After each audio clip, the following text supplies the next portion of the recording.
Welcome है आपका मेरे YouTube चैनल में। नाज़रीन, जैसा कि आप जानते हैं इसके आगाज में हम देखेंगे कई कबीले के शिफा खाने में खिजल खातून सरोजा के पास बैठी रो रही है और कहती है मेरा बेटा अलाउद्दीन सरोजा के जख्मों को देख रहा होता है।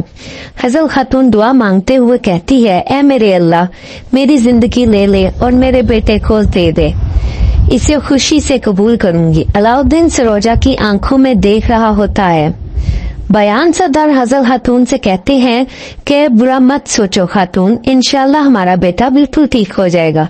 और अलाउद्दीन से पूछता है कि ये ठीक हो जाएगा। अलाउद्दीन उसकी सांसों और दिल की धड़कन को देखता है और कहता है मैंने जख्म तो अच्छी तरह साफ कर दिया है और मरहम भी लगा दिया है, अगरचे मैंने पूरी कोशिश की है, लेकिन सरोजा का खून बहुत बह चुका है। ये सुनकर खिजल खातून कहती है कि मैं शहद लाती हूँ, मेरे बेटे को इसका पानी पीना चाहिए। अलाउद्दीन कहता है इसके लिए दुआ करें खिजल खातून, ये हमारी सोच से भी ज्यादा मजबूत है। तुम तेजी से ठीक हो जाओ और हमें इस बड़े गम से दो चार मत करना। दूसरी तरफ यूसुफ गुस्से से पागल खेमे में दाखिल होता है और चिल्लाते हुए कहता है कि हर किसी के सामने, फातिमा और तमाम सरदारान के सामने उस्मान सरदार ने मुझे थप्पड़ मारा।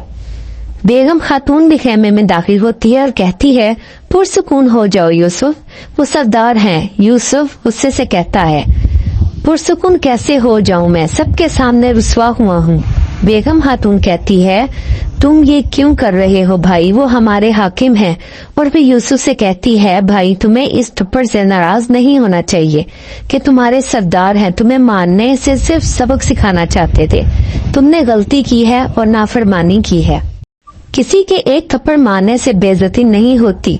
यूसुफ सिर्फ इसलिए उन्होंने तुम्हें फातिमा खातून के सामने थप्पड़ मारा, तुम इसे बर्दाश्त नहीं कर पा रहे। और फिर यूसुफ कहता है मैं फातिमा से मजीद बात नहीं कर सकता। तो बेगम कहती है कि तुम करोगे यूसुफ, तुमने गलती की है और तुमने भारी कीमत अदा की है। बाहर घोड़ों के पास बुरहान और जरकुताई खड़े होते हैं। जरकुताई बुरहान से कहता है मुझे कुछ बताना है तुम्हें। बुरहान कहता है मैं तुम्हारी आंखों से अंदाजा लगा सकता हूँ, मगर तुम बोलो, देखते हैं कि मेरा अंदाजा सही है। जरकुताई इधर उधर देखकर बुरहान को खेमे में ले जाता है।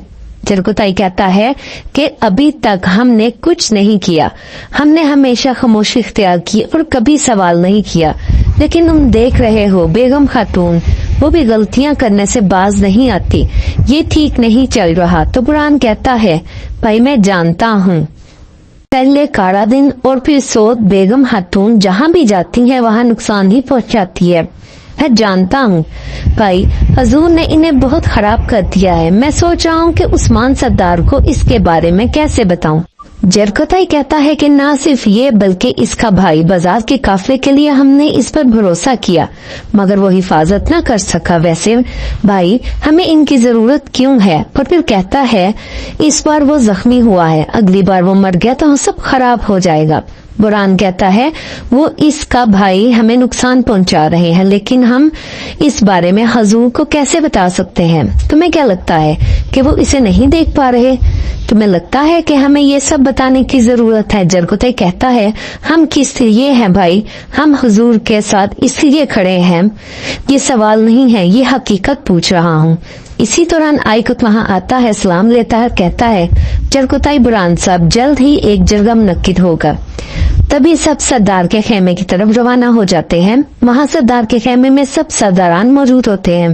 गंजार बेगम खातून से कह रहा होता है कि मैंने तो सोचा कि उस्मान सरदार सोत को दुश्मनों के हवाले कर देंगे, उस्मान साहब के मंसूबे कुछ और ही हैं। तो बेगम खातून कहती हैं कि आपने कभी उस्मान साहब को बगैर इक़दामात के कुछ करते देखा है?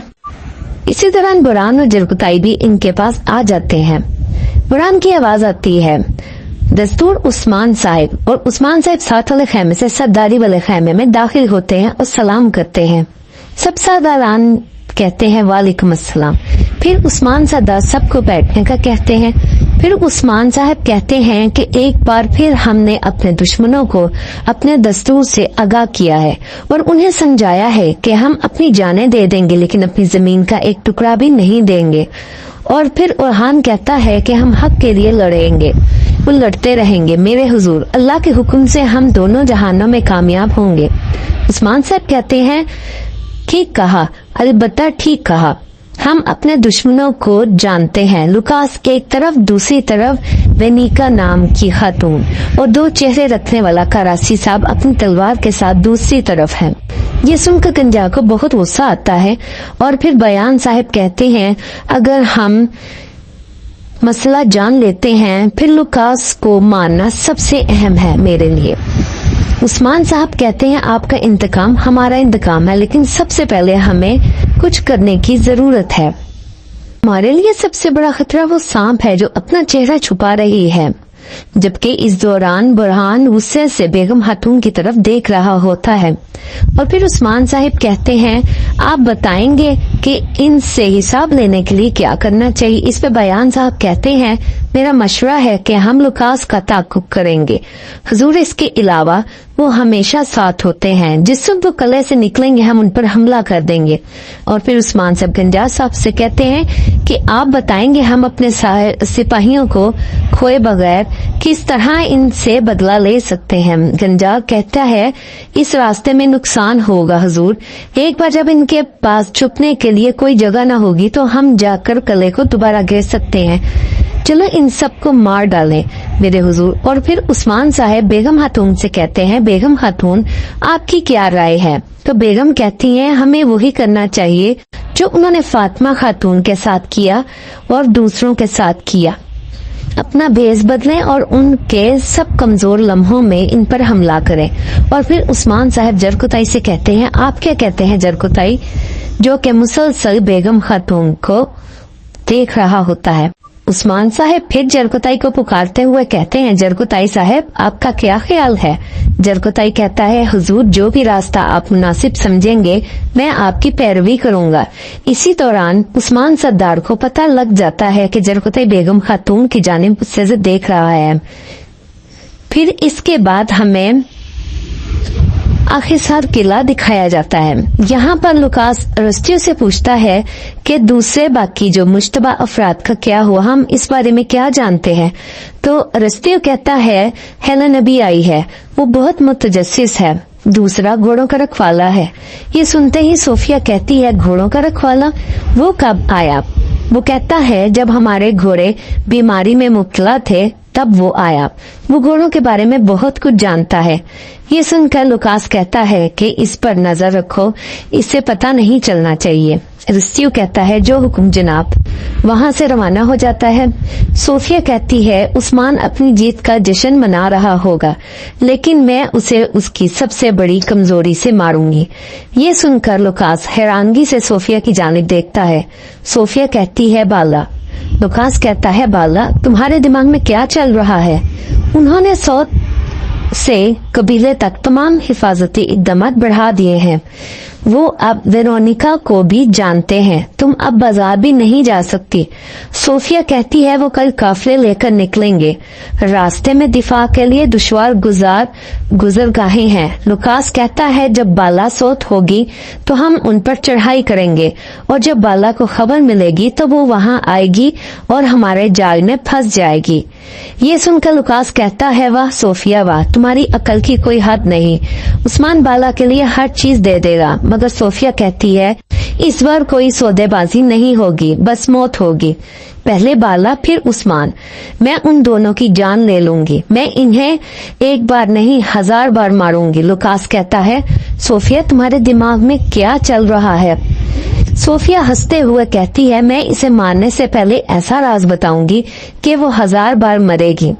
बाहर अलबाए अपने घोड़े के साथ किले से बाहर जाने की के लिए तैयार खड़ा होता है और कहता है मुझे यहाँ से जल्द निकलना होगा और इस औरत का नाम उस्मान साहब को बताना होगा। जैसे ही वो निकलने लगता है तो रस्ती वहाँ आ जाता है और पूछता है کہاں جا رہے ہو؟ البائی کہتا ہے میں گھوڑوں کے پاؤں پر نالیاں لگا رہا ہوں جناب، میں انہیں جانچنے کے لیے کھیتوں میں لے جا رہا ہوں۔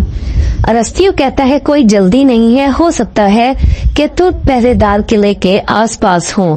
تو البائی اپنا خنجر نکالتا ہے اور کہتا ہے میں ان سے نہیں ڈرتا جناب۔ ارسطیو کہتا ہے تم بہت بہادر ہو، لیکن تمہارے پاس گھوڑوں کو جاننے سے زیادہ اہم فرائض ہیں۔ کل تم قلعے کے سارے گھوڑوں کا معائنہ کرو گے اور تم ان تمام بیمار گھوڑوں کی شناخت کرو گے جو سفر کے لیے تیار نہیں ہیں۔ اور پھر وہ سپاہیوں کو آواز لگاتا ہے اور کہتا ہے جب تک تم اپنا کام نہیں کر لیتے سپاہی تمہارے ساتھ رہیں گے اور تمہاری مدد کریں گے۔ تو البائی کہتا ہے ٹھیک ہے، پھر وہ اپنا گھوڑا واپس کھڑا کر دیتا ہے۔ دوسری جان دیوان میں اورہان عثمان صاحب سے کہتا ہے پہلے بھائی سنگر اور اس کے بعد اس کے آدمی اور پھر فاطمہ اور باقی میرے حضور، ویرونیکا نامی خاتون ہماری زمینوں سے زیادہ کچھ اور چاہتی ہے۔ علاؤدین کہتا ہے وہ جو بھی قدم اٹھاتی ہے اور وہ جو بھی حرکت کرتی ہے وہ ہمیں نقصان پہنچانے کے لیے ہوتی ہے۔ تبھی عثمان صاحب کہتے ہیں اس کی نیت میری جان کو تکلیف دینا ہے۔ وہ بازار چہرہ ڈھانپے بغیر چلی گئی، لیکن جب وہ میرے سامنے آئی اس نے اپنا چہرہ ڈھانپ لیا۔ اس نے کہا وہ مجھے اپنا چہرہ تب دکھائے گی جب وہ مجھے ماننے والی ہوگی۔ ٹھیک ہے، پھر اگر وہ مجھے ماننا ہی چاہتی ہے تو اسے ایک موقع دیتے ہیں۔ وہ گنجاس سردار سے پوچھتا ہے کیا سوچ رہے ہیں آپ؟ عثمان صاحب کہتے ہیں کراسی سردار ان زمینوں کو شکارگاہ میں تبدیل کرنا چاہتے ہیں۔ وہ کافروں کے ساتھ مل کر شکارگاہ چاہتا ہے اور پھر ہنستے ہیں اور کہتے ہیں دو منہ والا کراسی، اور پھر بوران سے کہتے ہیں کراسی صاحب کو خبر بھیجو، میں اپنے شکار پر دعوت دینا چاہتا ہوں۔ بوران کہتا ہے جو آپ کا حکم۔ پھر عثمان صاحب کہتے ہیں کراسی سردار کافروں کے ساتھ اپنے اتحاد کو محفوظ بنانے میں پوری کوشش کریں گے۔ پھر وہ اپنے دوستوں سے شکار کا ذکر کریں گے۔ پھر بیگم خاتون پوچھتی ہیں کہ آپ منصوبے سے کیا حاصل کرنا چاہتے ہیں میرے حضور؟ عثمان صاحب کہتے ہیں کہ اب ہمارا ہدف یہ ہوگا کہ جب وہ اپنے اتحادیوں کو شکار کی جگہ کے بارے میں بتائیں گے تو وہ سوچیں گے کہ ہم کس جال میں پھنس جائیں گے، اور پھر ویرونیکا وہاں آئے گی اور ہمارے ہاتھ آ جائے گی۔ اس طرح گنجار بھی عثمان صاحب کا سارا منصوبہ جان لیتا ہے۔ اور پھر عثمان صاحب بوران سے کہتے ہیں کہ تم اور جرکتائی کل دکان میں جائیں گے جہاں ہم کل شکار کریں گے اور جال بچھائیں گے۔ اس پر آپ کو احتیاطی تدابیر بھی اختیار کرنا ہوں گی۔ بوران کہتا ہے جو آپ کا حکم حضور، اب آپ جا سکتے ہیں۔ یہ سن کر تمام سرداران وہاں سے روانہ ہو جاتے ہیں۔ جرکتائی اور بوران وہاں رکے رہتے ہیں، وہیں کھڑے رہتے ہیں۔ یہیں پر آج کی جو قسط ہے اس کا اختتام ہوتا ہے۔ نیکسٹ ایپیسوڈ جاننے کے لیے آپ ہمارے ساتھ رہیے گا۔ ٹل دین اللہ حافظ۔